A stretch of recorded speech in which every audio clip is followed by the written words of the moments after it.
ஹரே கிருஷ்ண கிருஷ்ண கிருஷ்ண ஹரே ஹரே, ஹரே ராம ராம ராம ஹரே ஹரே.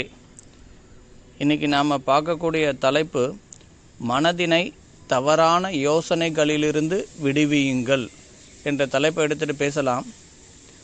ஆன்மீக பாதையின் பயிற்சியின் முதல் பாடம் என்னவென்றால், சர்வதோ மனசோ அசங்கம். மனதினை அசங்கத்திலிருந்து விலகி இருப்பது. அசங்கம் என்றால் தவறான யோசனைகள் என்று பொருள். பொதுவாக நாம் மக்களிடம் தொடர்பு கொள்ளும்போது பலவிதமான தவறான விஷயங்களை உள்வாங்க வேண்டியிருக்கும். அதனால் நாம் மக்களிடம் தொடர்பு கொள்ள வேண்டாம் என்று கூறவில்லை. மாறாக அவர்களிடம் இருக்கும் தவறான யோசனைகளிலிருந்து விலகி இருக்க வேண்டும் என்றே கூறுகிறோம். அசங்கத்திலிருந்து விலகி இருப்பதற்கு மத்வாச்சாரியார் இவ்வாறு கூறுகிறார். நல்ல விஷயங்களை உள்வாங்குங்கள் என்கிறார். நல்ல விஷயங்கள் எங்கு கிடைக்கும் என்றால் சாஸ்திரங்களிலிருந்து நாம் பெற முடியும். அவர் மேலும் கூறுகிறார், சர்வதோ மனசோ சங்கம். நம்முடைய மனதினை சாஸ்திரங்களில் செலுத்துமாறு அவர் அறிவுறுத்துகிறார்.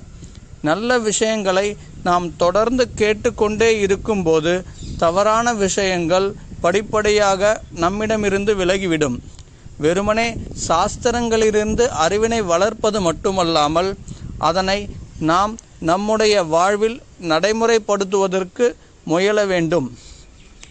சர்வதோ மனசோ அசங்கம் என்றால் மனதினை எல்லாவிதமான தவறான விஷயங்களிலிருந்தும் விடுவிக்க வேண்டும். சாஸ்திரங்களிலிருந்து பெற்ற ஞானத்தை நாம் நம்முடைய முழு பலத்தையும் உபயோகப்படுத்தி தவறான யோசனைகளை விடுவிக்க வேண்டும்.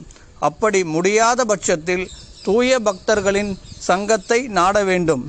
மத்வாச்சாரியார் குறிப்பிடுகிறார், சங்கம் என்றால் சாதுக்களின் சங்கம் என்று கூறுகிறார். அசங்கம் என்றால் பகவானுக்கு தொடர்பில்லாத விஷயங்கள் என்பதாகும். பகவான் ஸ்ரீ கிருஷ்ணருடன் தொடர்பு கொள்ளுமாறு நாம் நம்முடைய செயல்களை மாற்றியமைக்க வேண்டும்.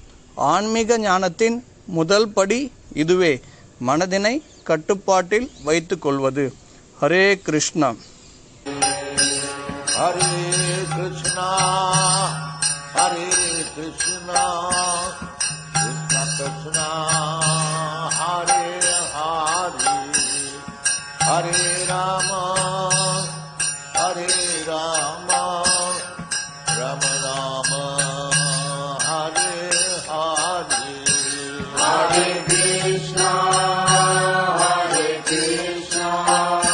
Krishna Krishna